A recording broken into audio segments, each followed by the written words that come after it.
Saudara dan saudari yang terkasih, selamat berjumpa kembali dalam Sabda dari Hati untuk Dunia Baru.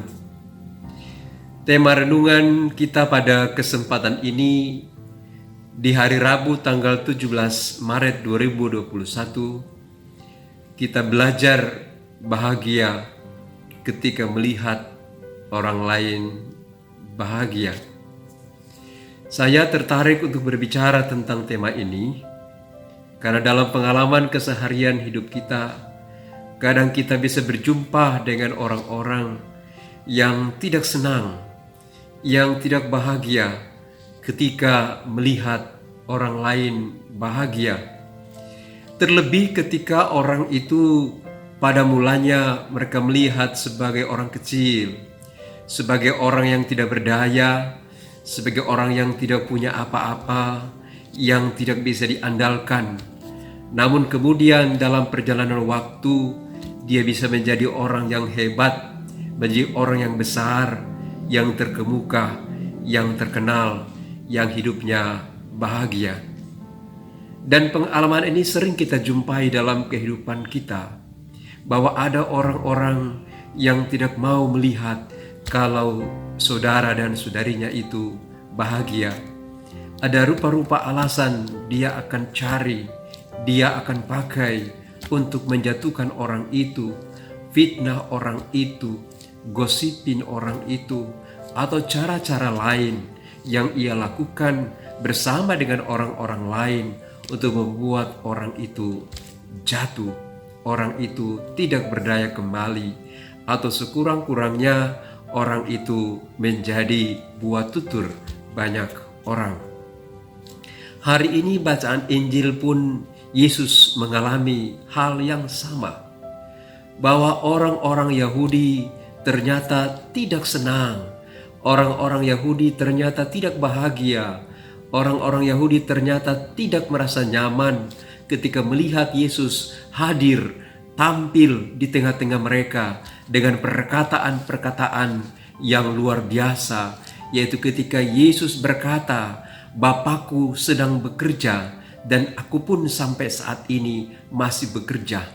Lebih daripada itu, Yesus menegaskan bahwa Dia dan Bapa adalah satu. Apa yang Ia kerjakan bukan dari dirinya sendiri, tetapi berasal dari Allah. Tentunya pengalaman dan kata-kata ini menyakitkan hati orang-orang Yahudi karena mereka mengenal siapakah Yesus sebenarnya. Mereka tahu latar belakang Tuhan Yesus, tapi mengapa sekarang Ia sudah mampu berbicara, berkata-kata dengan penuh wibawa bahwa Ia dan Bapa adalah satu.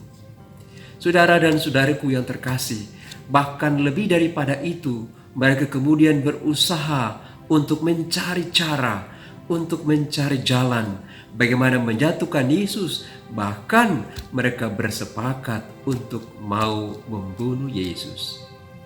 Namun sekalipun harus menghadapi pengalaman seperti ini, Tuhan Yesus tidak mundur, Tuhan Yesus tidak takut, Tuhan Yesus tidak gentar, karena Tuhan Yesus tahu kepada siapa Ia percaya dan untuk apa Ia bekerja, dan dari siapa kuasa yang ada padanya, yaitu kuasa dari Bapanya sendiri.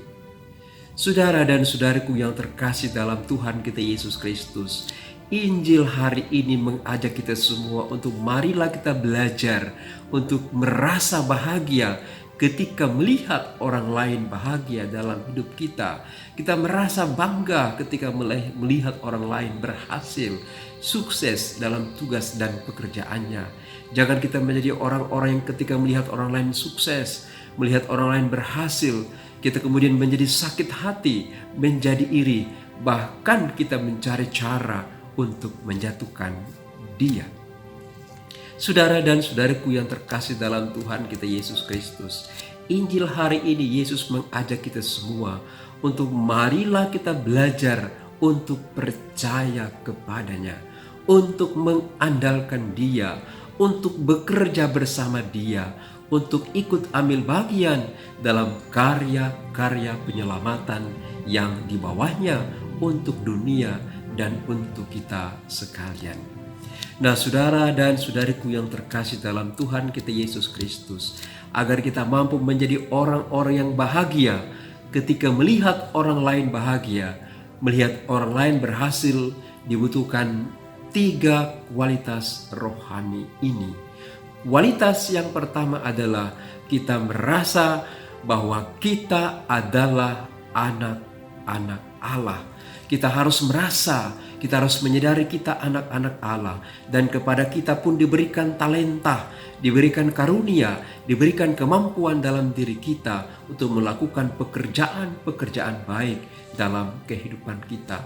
Kita menyadari posisi kita menyadari keadaan kita sadari kedudukan kita, dan kita belajar untuk mensyukuri anugerah yang Tuhan berikan kepada kita.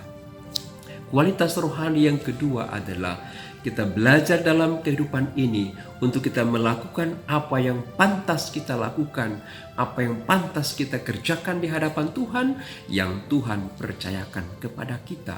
Tidak usah kita iri hati dengan orang lain, tidak usah kita merasa kecil dengan orang lain, karena setiap orang diberikan kemampuan, diberikan anugerah, diberikan bakat dan talenta untuk melakukan pekerjaan-pekerjaan baik Tuhan dalam hidup kita.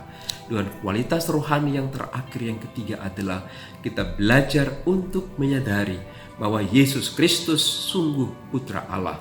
Dia datang untuk membawa karya keselamatan dari Allah. Karena itu kita belajar untuk percaya, untuk mengandalkan Dia. Tidak usah kita bandingkan kehidupan kita dengan orang lain, apalagi bandingkan hidup kita dengan Allah, karena Dia adalah Allah yang sempurna. Yesus adalah Putra Allah yang sempurna, yang hidup dari Bapa, oleh Bapa, untuk keselamatan kita. Mari kita berdoa, saudara dan saudariku terkasih. Semoga kita semakin hari semakin menyadari siapakah diri kita di hadapan Tuhan, dan kita belajar untuk bahagia ketika melihat orang lain bahagia dalam hidup ini. Tuhan selalu